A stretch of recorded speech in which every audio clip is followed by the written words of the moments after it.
Ceol NASA mission nua o 1H an spes orsa in Cape Canaveral sna stage eintihe en ye.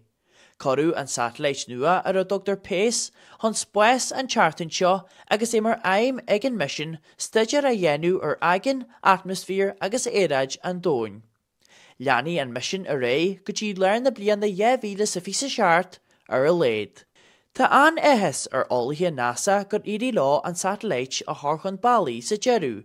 Ta rééis do rialtas Donald Trump, bach a har an seolú a ríis agus a ríisiile. Usidú rockets den genu Falcon ní a rinnean Cúla4 spéisireachta SpaceX, hon Pace a cheolú.